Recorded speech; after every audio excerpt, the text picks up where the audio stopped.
Hi everyone, welcome back to Mount Study Center. This is Varsha here. இன்னைக்கு நம்ம Tnpsc Gr2 2A கான General Englishல ஒரு prose பார்க்க போறோம். A birthday letter written by Jawaharlal Nehru. Okay, Jawaharlal Nehru பத்தி சில facts இப்ப பார்க்கலாம். So he is our first prime minister of independent India and அவரோட family background பார்த்தீங்கன்னா his parents, his father is Motilal Nehru and his mother is Swaroop Rani. And அவருக்கு ரெண்டு siblings இருக்காங்க. ஒருத்தவங்க பேர் வந்து Vijayalakshmi Pandit and another one is Krishna. So Vijayalakshmi Pandit is the first female president of United Nations General Assembly. So இந்த United Nations General Assemblyல first female president-ஆ யார் இருக்காங்கன்னா Vijayalakshmi Pandit and Krishna, she is a writer. Okay, and comes his wife. Jawaharlal Nehru அவங்களோட wife பேர் என்னன்னா Kamala Nehru or Kamala Kaul. So இது வந்து அவங்களோட family background பத்தி. Next, அவரோட next generation யாருன்னா his daughter. So his daughter name is Indira Priyadarshini Nehru. So Indira Priyadarshini Nehru then married to Feroz Gandhi. So then she is called as Indira Gandhi. So Indira Gandhiயோட டீனேஜில் அவங்களோட அப்பா அவங்க கூட இல்லை because he was in prison. So அந்த prisonல இருந்து letters வந்து அவங்களோட டாட்டருக்கு வந்து அனுப்புறாரு. So that is called as a letter from a father to his daughter. Okay, அதை பற்றி தான் நம்ம இந்த ப்ரோஸில் Indira Gandhi is called as the iron lady of India. So her period is from நம்ம எல்லாம் பாலிட்டியில் படிச்சிருப்போம் காங்கிரஸ் பீரியட் எப்போன்னு சொல்லிட்டு. ஸோ 1964 வந்து Jawaharlal Nehru will be dead. Jawaharlal நேருக்கு அப்புறமா யார் வருவாங்கன்னா 1966 Indira Gandhi will take charge from 1966 to 1977. After that 77 அப்புறமா வந்து Janata government Morarji Desai period will come. Again Indira Gandhi மறுபடியும் இப்போ ரூலிங்க்கு வருவாங்கன்னா ஃப்ரம் 1980 till 1984. ஏன் 1984ஓட அவங்களோட பீரியட் முடியுதுன்னா 1984 அக்டோபர் 31 அன்னைக்கு Indira Gandhi will be assassinated. Okay, so October 31 she will be assassinated. So this is a timeline of Indira Gandhi. So இந்த ப்ரோஸில் throughout இவங்களோட டீனேஜில் என்னெல்லாம் அவங்க ஞாபகம் வச்சுக்கணும் அதை வந்து நம்மளோட ஜவஹர்லால் நேரு எப்படி அவருக்கு சொன்னாங்க அதை தான் பார்க்க போகிறோம். Okay, let's get into the video.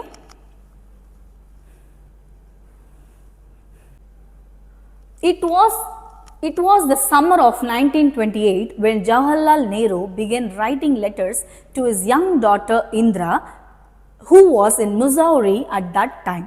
In his letters, he speaks to his daughter on a wide range of topics, including languages, trade, history, geography, science, epics, and evolution.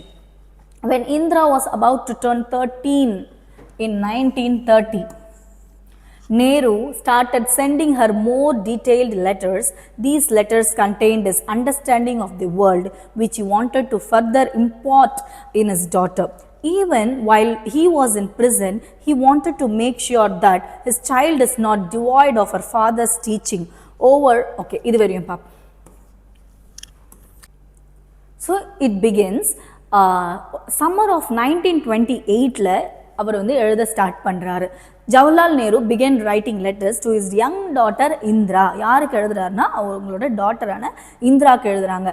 அப்போது இந்திரா வந்து எங்கே இருக்காங்க அப்படின்னா she is in Mussoorie. Mussoorie எங்கே இருக்குன்னா உத்தராகண்டில் இருக்குது. So make a note of that at that time. In his letters, so அவரோட லெட்டர்ஸில் எதை பற்றி பேசுகிறாங்க, இப்போ நம்ம ஒருத்தவங்களுக்கு லெட்டர் எழுதுகிறோம், ஸோ அதில் வந்து நம்ம என்ன எதை பற்றி பேசுகிறோன்னு ஒரு கான்டெக்ஸ்ட் இருக்கும்ல, ஸோ அந்த கான்டெக்ஸ்ட் என்ன அப்படின்னா எதை பற்றிலாம் திரும்ப பேசுகிறாரு, languages, trade, history, geography, science, epics and evolution. So இதெல்லாம் பற்றி அந்த லெட்டரில் வந்து அவர் எழுதுகிறாரு. When Indira was about to turn 13 in 1930. Okay, so Indira வந்து 13 ஏஜ் வந்து ஷீ இஸ் அட்டைனிங் 13. ஸோ அதுக்கு முன்னாடி எப்போ Indira Gandhi former prime minister Indira Gandhi பிறந்தாங்கன்னு பார்ப்போமா. So her birthday is November 19th November 1917. ஓகேவா, 19th November 1917. ஸோ நவம்பர் 1917 தான் வந்து Indira Gandhi is birthday. So அவங்க 13th பர்த்டேக்கு Jawaharlal Nehru is writing a letter.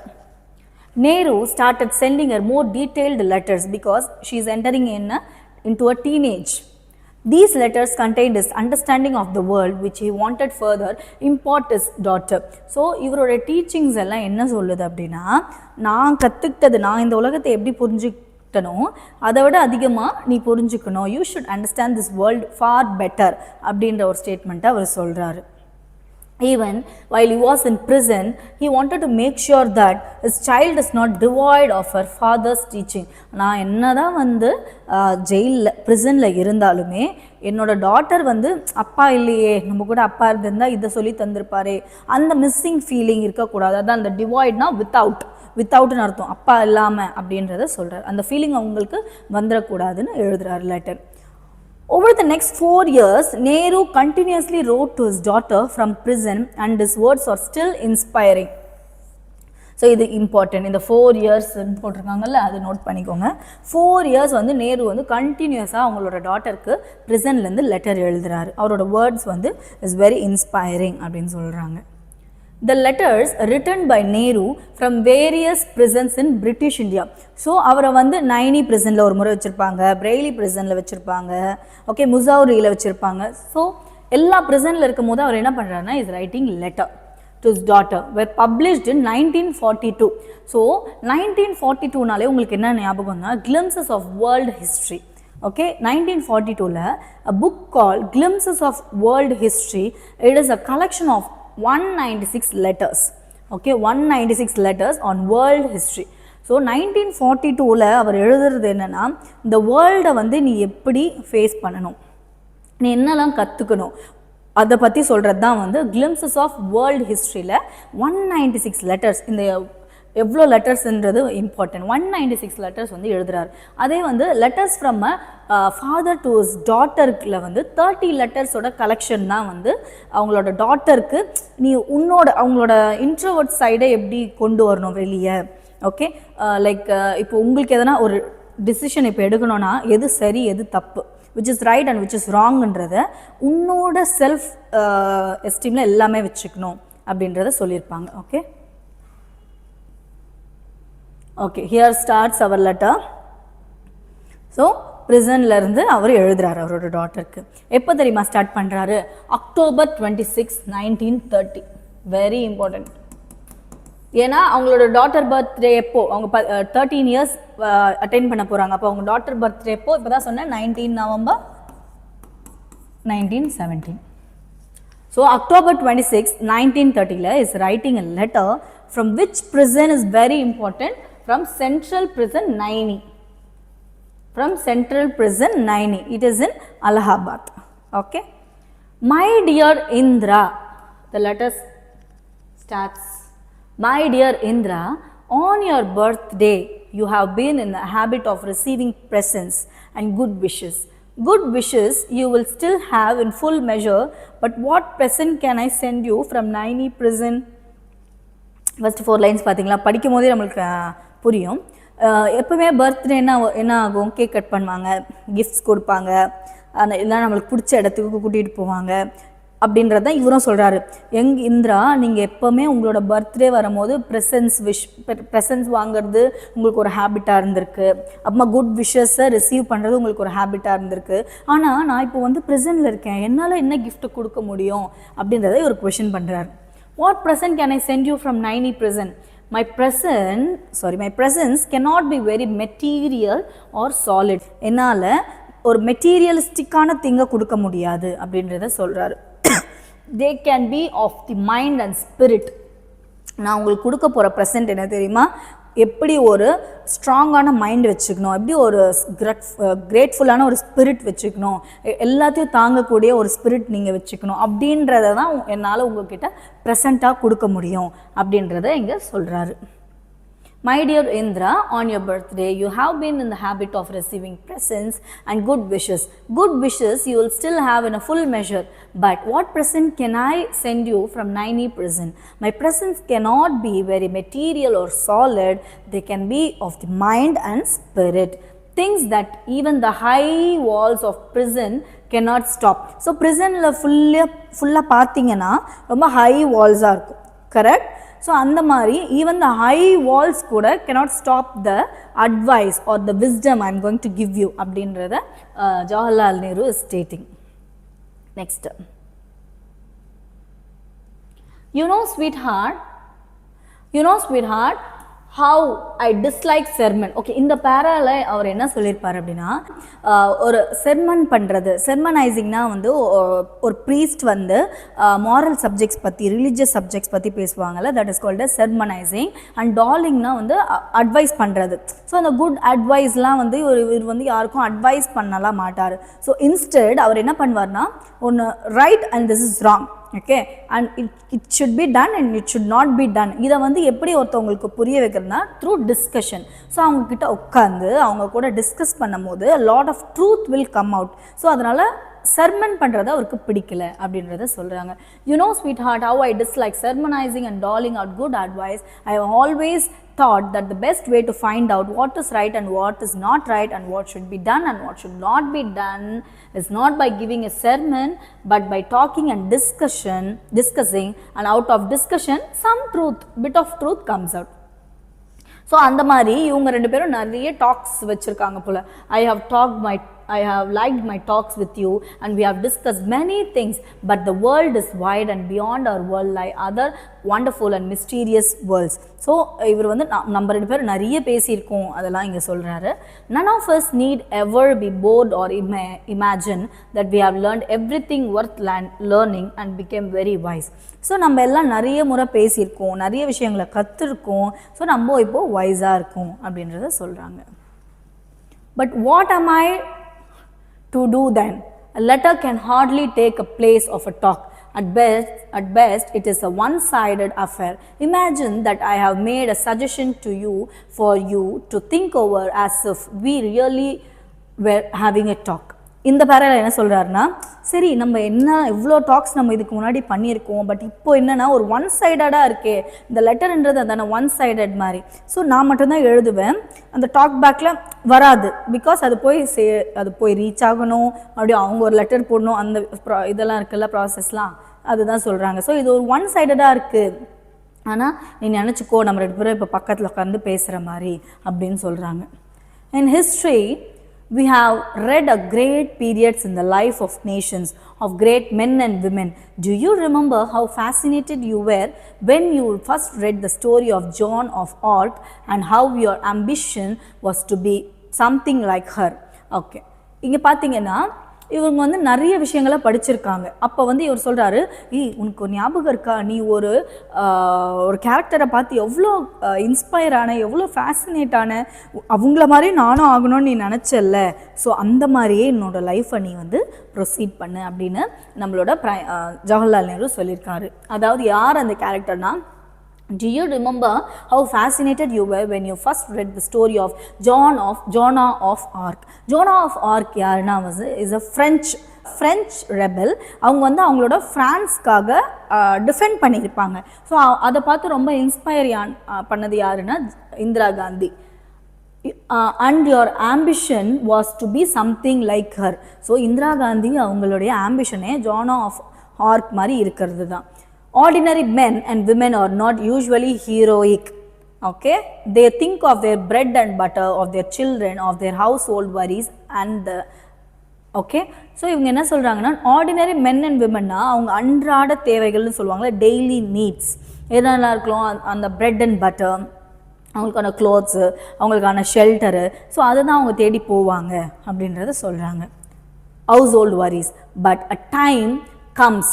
So எல்லாருமே ஆர்டினரி மென் தான், பட் ஒரு டைம் வந்துருச்சுன்னு வைங்களேன், எல்லாருமே நம்மளோட ஹீரோயிக்கான ஒரு மொமெண்ட் வரும். Okay, but a time comes when a whole people becomes interested in a great cause. Then history helps even simple ordinary men and women to become heroes. Great leaders have something in them which inspires a whole people and makes them to do great deeds. In India, a great leader full of love for all who suffer and eager to help them has inspired our people to great actions and noble sacrifice. He has helped to make the starving, the poor and the oppressed free and happy. Okay, so இங்கே வந்து எந்த national leader பற்றி சொல்கிறாங்கன்னா sir Mahatma Gandhi. So is called as Bapuji. Okay, இது புரிஞ்சதில்ல? இந்த people எல்லாருமே ஒரு கிரேட் காஸ்க்காக இன்ட்ரெஸ்ட் ஆகிடுவாங்க. ஸோ அதெல்லாம் வழிநடத்தி போகிறவரை பற்றி தான் சொல்கிறாங்க. Bapuji is in prison, but the magic of his message has stolen the hearts of India's millions. Men and women and even little children come out of their little shells and became India's soldiers of freedom. So Mahatma Gandhi பத்தி இங்க state பண்றாங்க. So Mahatma Gandhi was born on October 2nd, 1869. Porbandar, Gujarat. So அவர் வந்து south ஆஃப்ரிக்காவில் போய் படிப்பார். அங்கே போகும்போது என்ன ஆகும்னா, travels from Durban to Pretoria. அங்கே என்ன ஆகும்னா, ஒரு ஸ்டேஷனில் ஃபஸ்ட் கிளாஸில் அவர் உட்காந்துட்ருப்பார். ஸோ ஃபஸ்ட் கிளாஸில் வந்து ஒரு ரேஷியல் டிஸ்கிரிமினேஷன் அவர் ஃபேஸ் பண்ணியிருப்பார். Because is dark skin, right? அப்போ என்ன பண்ணுறாங்கன்னா, அங்கே இருந்த ஒரு பிரிட்டிஷ் பீப்புள் ஜஸ்ட் அப்படியே அவரை வந்து அந்த ட்ரெயின்லேருந்து வெளியே போட்டுடுறாங்க. Is been thrown out from the train. அந்த ஸ்டேஷன் பேர் முக்கியம். அந்த ஸ்டேஷன் பேர் வந்து பீட்டர்மர்ட்ஸ்பர்க். ஓகே, அந்த ஸ்டேஷன்லேருந்து அவரை வெளியேற்ற பிறகு அவர் அந்த இந்த டிஸ்கிரிமினேஷன் ஃபீல் பண்ணார்ல, அப்போ வந்து நம்ம எதனா பண்ணணும், நம்ம வந்து இந்த மாதிரி அந்த டிஸ்கிரிமினேஷன்லாம் இருக்கக்கூடாதுன்னு நிறைய அவர் வந்து லைக் நிறைய பண்ணியிருப்பார் நம்மளோட நேஷனுக்காக. and he comes to our India. So அவர் இந்தியாவுக்கு வந்தனால தான் நம்ம என்னன்னு சொல்லுவாங்கன்னா January 9, that is called as NRI Day, Non-Residential Indians Day, வெளிநாடு வாழ் இந்திய மக்கள் தினம். 1915 அன்னைக்கு ரிட்டர்ன் வந்திருப்பார். ஓகேவா? ஸோ அவரை பற்றி நீங்கள் ஐஎன்எம்ல நிறைய படிப்பீங்க. சரி, நம்ம பேக் டு டாபிக் வரலாம். ஸோ அவரை பற்றி தான் சொல்கிறாங்க. அவர் வந்து பிரிசனில் தான் இருக்கார். ஆனாலுமே அவரோட மேஜிக் ஏன் அப்படி சொல்கிறாங்கன்னா, இப்போ 1920 நான் கோஆப்ரேஷன் மூமெண்ட் வந்து ஸ்டார்ட் பண்ணியிருப்பார். கரெக்டாக? அதே வந்து 1922 வந்து சௌரி சௌரா இன்சிடென்ட்னால அந்த நான் கோஆப்ரேஷன் மூமெண்ட்டை வந்து வித்ட்ரா பண்ணியிருப்பார். அப்போ வந்து அவர் he is been sent to prison. அப்போ கூட என்ன பண்ணுவாங்கன்னா, நோ சேஞ்சர்ஸ் அண்ட் ப்ரோ சேஞ்சர்ஸ்னு இருப்பாங்க.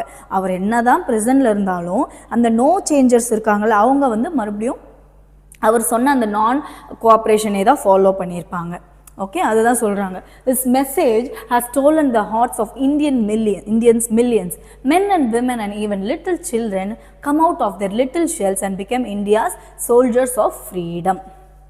In India today we are making history, and you and I are fortunate to see this happening before our eyes and to take some part ourselves in this great drama. அதாவது இங்கே என்ன சொல்கிறாங்கன்னா, இப்போ நினச்சி பாருங்கள், time travel பண்ணி 1947 நம்ம அந்த சும்மா அந்த குவிட் இண்டியா மூமெண்ட்டு, அந்த வேவல் பிளானு, இந்த ரவுண்ட் டேபிள் கான்ஃபரன்ஸ்லலாம் நம்ம போய் இப்போ உட்காந்து பார்த்துட்ருக்கோம். ஓகே, இப்போ என்ன பண்ணுறாரு மகாத்மா காந்தி, சைன் போடுறாரா, கம்யூனல் அவார்டுக்கு என்ன பண்ணுறாங்க. ஸோ லைக் நம்ம அங்கே போய் ப்ரெசண்ட்டாக இருக்கும் போதே எப்படிலாம் இருந்திருக்கோம் நமக்கு. அந்த மாதிரி இவங்க அப்போவே சொல்லியிருக்காங்க, நம்மளோட ஒரு கிரேட் விஷயம் இங்கே நடக்குது, அதில் நீயும் நானும் உட்காந்து அதை பார்க்குறது வந்து ரொம்ப ஃபார்ச்சுனேட்டான ஒரு திங்கு, ரொம்ப பெரிய விஷயம், ஃபார்ச்சுனேட்டுன்னு சொல்கிறாங்க. Fortunate to see this happening before our eyes, to take some part ourselves in great drama. If we are to be India's soldiers, we have to respect India's honor. Correct தானே? ஒரு சோல்ஜராக இருக்கணும்னா அவங்களோட இந்தியாவோட ஹானரை நம்ம வந்து ரெஸ்பெக்ட் பண்ணணும். And that honor is a sacred trust. அது வந்து ஒரு holy, sacredனா ரொம்ப புனிதமான, ரொம்ப ஹோலின்னு சொல்கிறாங்க. It is no easy matter to decide what is right and what is not. இதை ரொம்ப அழகாக சொல்லியிருப்பார்.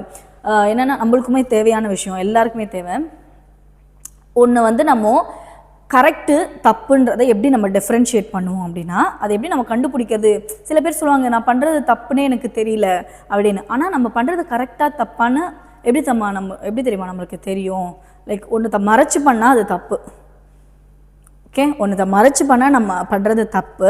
ஆனால் அதே வந்து எல்லாருக்குமே தெரியுது, அதனால் யாருக்கும் எந்த பாதிப்பும் இல்லை, தட் இஸ் கரெக்ட். ஓகே, அதுதான் வந்து நேஷனுக்கு கரெக்டாக இருக்கும் அப்படின்னு சொல்லியிருப்பாங்க. It is no easy matter to decide what is right and what is not. One little test I shall ask you to apply when you are in doubt. உனக்கு ஒரு doubt வருது, ஒரு விஷயத்தை பண்ணும்போது ஒரு டவுட் வருதுன்னா நான் சொல்கிறத அப்ளை பண்ணு. என்ன சொல்கிறாரு தெரியுமா? Never do anything in secret. தனியாக வந்து எதுவுமே பண்ணாத. Or anything that you would wish to hide. நீ வந்து மறைச்சி வைக்கணும் அப்படின்லாம் எதையும் யோசிக்காத. For the desire to hide anything means that you are afraid. நீ வந்து எதையோ ஒன்று மறைக்கணும் அப்படின்னு நினைக்கிறேன்னா நீ பயந்துட்ட, you are afraid அப்படின்னு அர்த்தம். And fear is a bad thing and unworthy of you. So fear is really a bad thing. அது வந்து it's a very unworthy thing அப்படின்னு சொல்கிறாங்க. B brave and all the rest follows. B brave, so நீ பிரேவாக இருக்க பழகிக்கோ அப்படின்னு சொல்கிறாங்களா. You know that in our great freedom movement under Bapuji's leadership there is no room for secrecy or hiding. So great Bapujiன்றது யாருன்னா மகாத்மா காந்திக்கும், மகாத்மா காந்தி நடத்துகிற இந்த மூமெண்ட்டில் there is no room for என்னது secrecy. We have nothing to hide. நம்மளுக்கு மறைக்கிறதுக்கு ஒன்றும் கிடையாது. We are not afraid of what we do or what we say. We work in the sun and in the light. So even so in our private life let us make friends with the sun and work in the light and do nothing secretly. So நம்ம எதையுமே height பண்ண வேண்டாம், சீக்ரெட்டாக பண்ண வேண்டாம் அப்படின்னு சொல்கிறார். And if you do so my dear you will grow up a child of the light. நீ வந்து ஒரு வெளிச்சத்தில் என்னென்னா உண்மையாக இருக்கணும், ட்ரூத்ஃபுல்லாக இருக்கணுன்றது தான் அவர் மீன் பண்ணுறார். இந்த மாதிரிலாம் நீ வளரும் போது my dear you will grow up a child of the light, unafraid and serene and unruffled whatever may happen.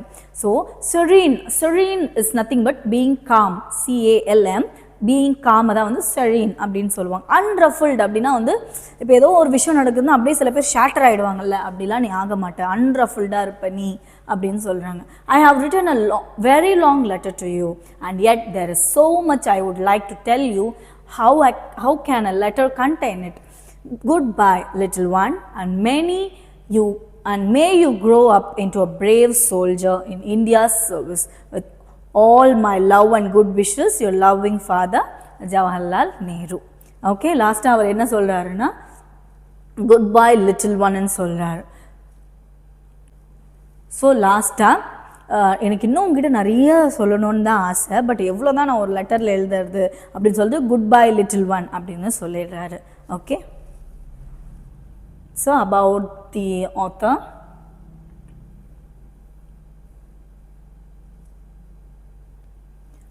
Jawaharlal Nehru 14th November, நம்ம எல்லாருக்குமே தெரியும், 14th November 1889 till 27th May 1964 வரையும் அவரோட time period.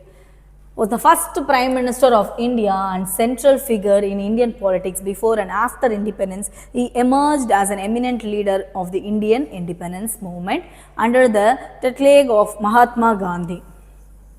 Served as India as Prime Minister from its establishment as an independent nation in 1947. So, independent India oda first Prime Minister is our Jawaharlal Nehru of the modern India nation state. A sovereign, socialist, secular, democratic republic. He was also known as Pandit Nehru. Theriyula Pandit Nehru. While many Indian children knew him as Uncle Nehru. Next வந்து நம்ம glossary பற்றி பார்க்க போகிறோம். First one is sermon. Sermonனா ceremony in which a priest gives a talk. Priest gives a talk on religious or moral subjectல சொல்கிறது தான் அந்த sermon. அது வந்து ஜவஹர்லால் நேருக்கு, அவர் மற்றவங்களுக்கு யாருக்குன்னா sermon கொடுக்கறது அவருக்கு பிடிக்காது. rather he likes to discuss. Fascinated அப்படின்னா என்னென்னா எக்ஸ்ட்ரீம்லி அட்ராக்டட். fascinatedனா எக்ஸ்ட்ரீம்லி அட்ராக்டட், ஒன்றத்தை பார்த்து அப்படியே ஃபேசினேட் ஆகுறது. நெக்ஸ்ட் டீட்னா பிரேவ் ஆர் நோபல் ஆக்ட், ஒரு பிரேவாக ஒன்றத்தை பண்ணுறது, ஒரு நோபல் ஆக்டை தான் டீடுன்றாங்க. ஸ்டார்விங் அப்படின்னா suffering or dying from hunger. Starving அப்படின்னா வந்து தெரியும்ல, starving, hunger, suffering from or dying from hunger. அப்ரெஸ்ட்னா என்னென்னா நம்ம பிரிட்டிஷ் கீழே அப்ரெஸ்டில் தான் இருந்தோம் நம்ம, ஓகேவா, அதுதான் சொல்கிறாங்க. governed in an unfair and cruel way and prevented from having opportunities and freedom. ஒருத்தவங்களுக்கு வந்து அவங்களோட ஃப்ரீடம் எல்லாத்தையும் எடுத்துட்டு அவங்க சொல்கிறத கேட்கணும்னு சொல்கிறது அப்ரெஸ் பண்ணுறது. நெக்ஸ்ட் சாக்ரெட்னா holy or deserving respect, that is called as sacred. செரீன்னா என்னென்னா பீஸ்ஃபுல்லாக இருக்கிறது, calm, peaceful and calm is called as serene. அப்புறம் unruffled is not nervous at all or worried. நான் வந்து நர்வஸாக இருக்க மாட்டேன், எதை பற்றியும் ஒரி பண்ண மாட்டேன், that is called as unruffled. Fine, okay. இன்றைக்கி வந்து நம்ம ப்ரோஸை முடிச்சிட்டோம். Birthday letter by Jawaharlal Nehru. இந்த வீடியோ உங்களுக்கு பிடிச்சிருந்ததுன்னா please do like, share and subscribe to our YouTube channel.